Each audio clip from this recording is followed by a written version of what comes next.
naman po kumustahin ang magiging lagay ng pagsasagawa ng licensure examination sa new normal. Makakasama natin ngayong umaga si Chairperson Teofilo Pilando Jr. ng Professional Regulation Commission. Good morning po, Chair. Magandang umaga sa iyo, Sir Rocky. Magandang umaga po sa inyo lahat na nakikinig.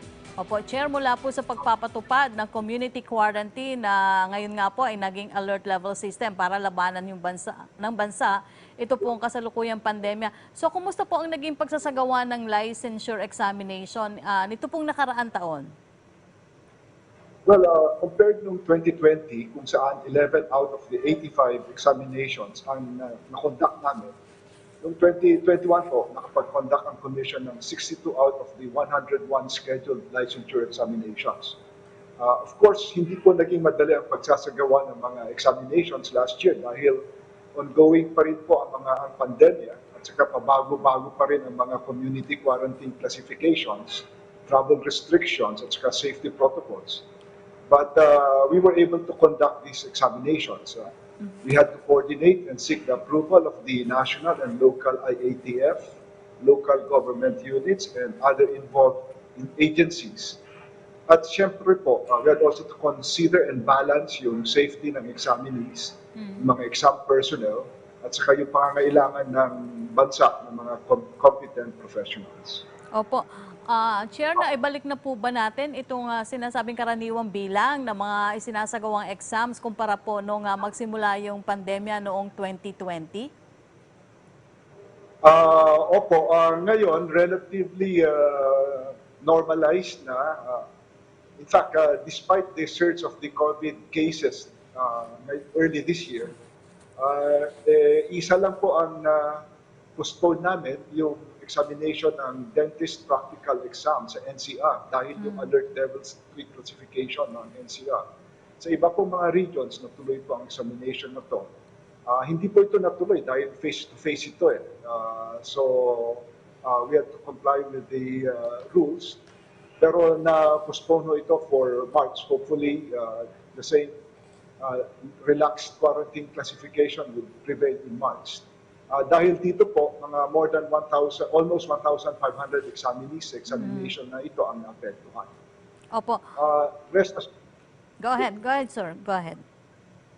Rest assured po, the Commission is committed to administer all the scheduled examinations for 2022 since the exams provide the professional growth and provide better career opportunities to our professionals, ensuring the quality of professionals that will be serving the public, especially during this time of the pandemic.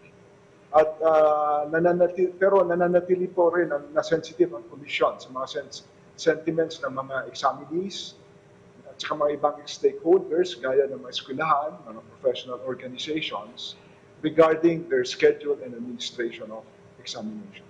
Opo.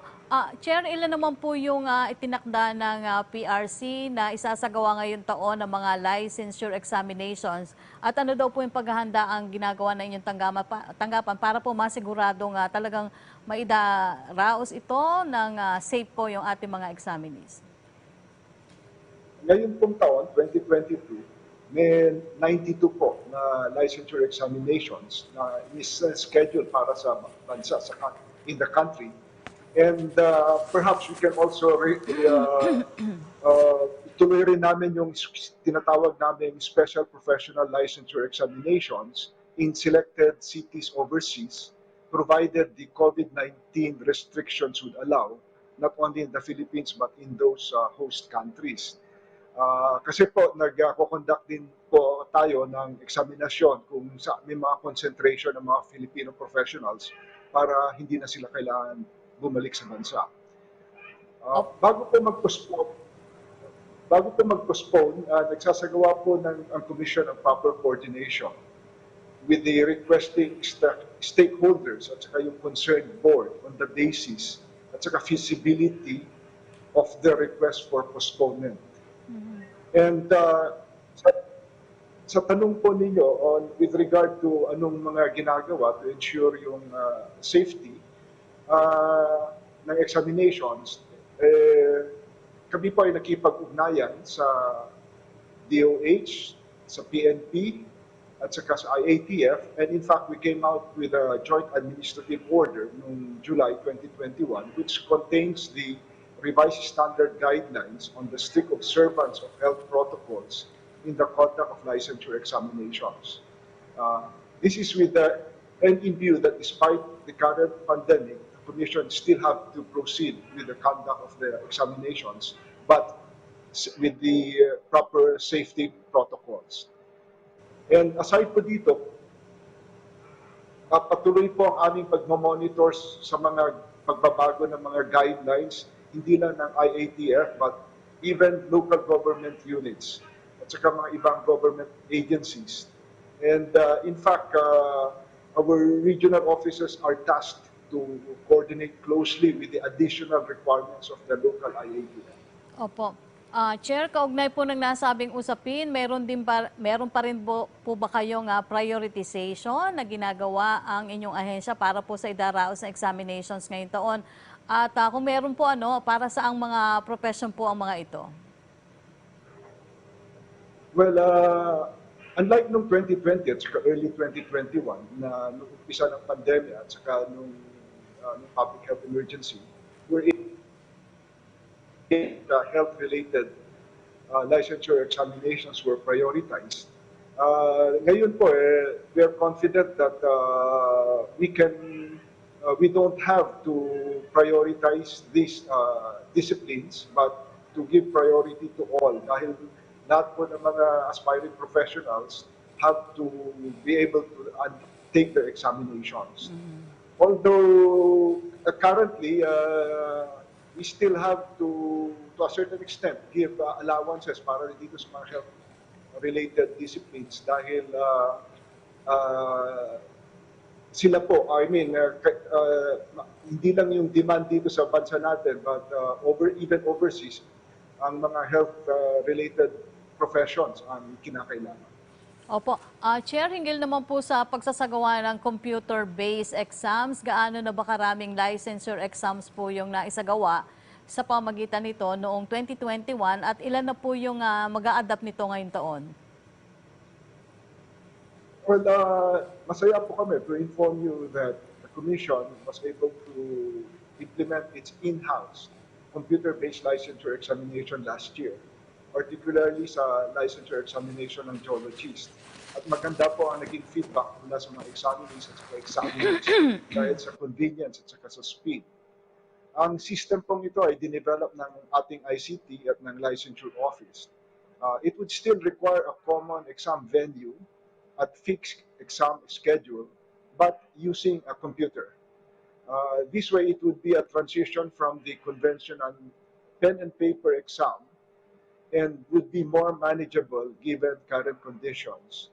We may be able still to modify this further in the future if needed for an exam on demand, meaning an examinee being able to take the exam anytime at anywhere.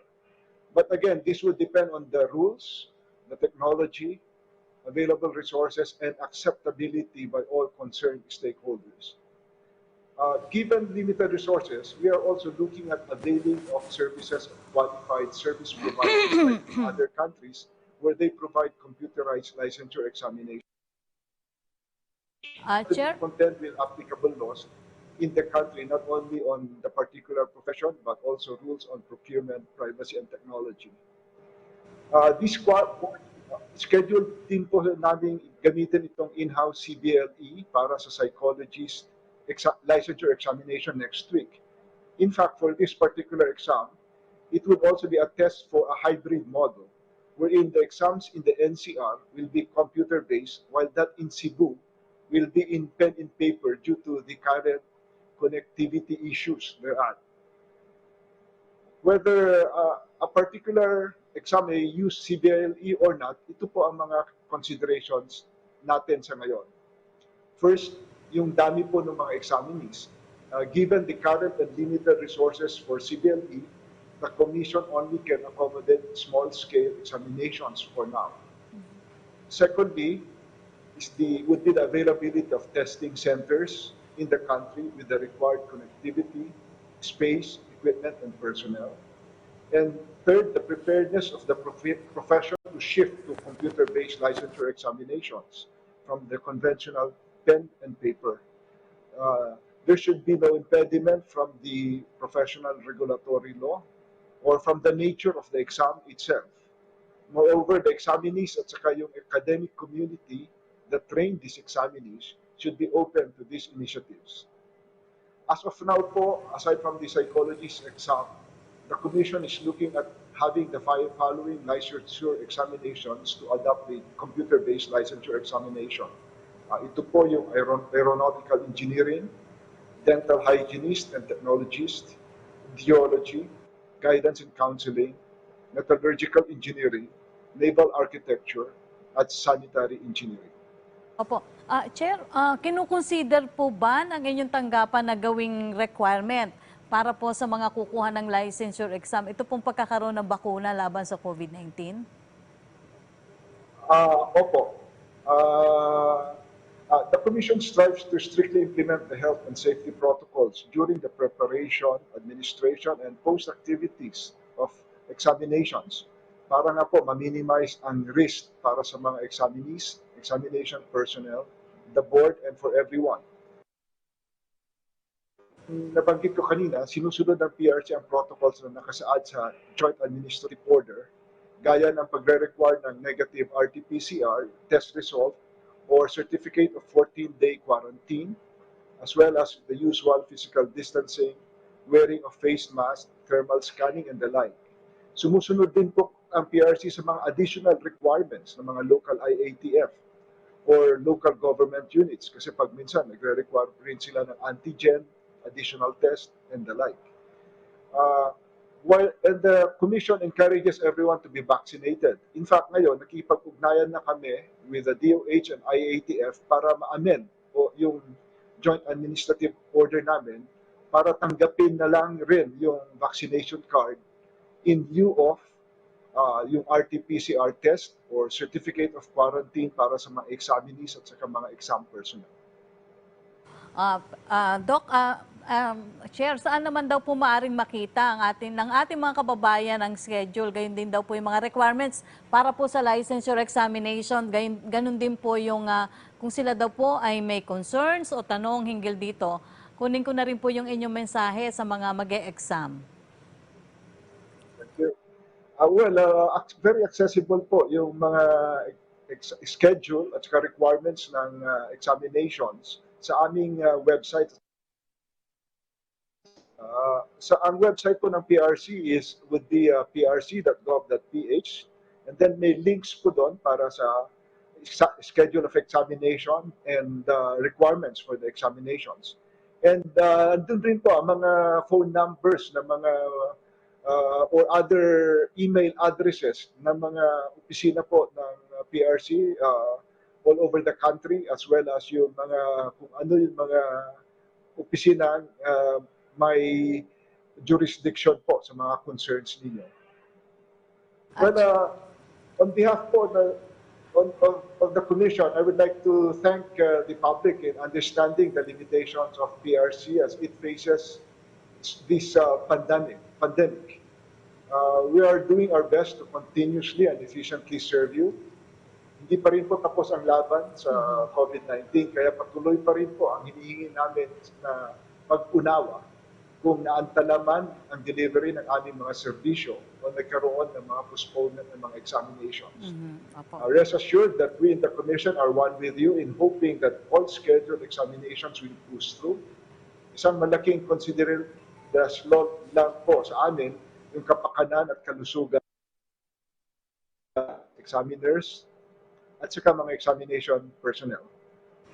Amidst this pandemic, together let us continue to hurdle all the challenges as we continue to promote excellence and integrity in the professions. Okay. Maraming salamat po. Maraming salamat din po sa inyong oras at impormasyon. Chairperson Teofilo Pelando Jr. ng Professional Regulatory Commission. Stay safe po, Chair. Thank you.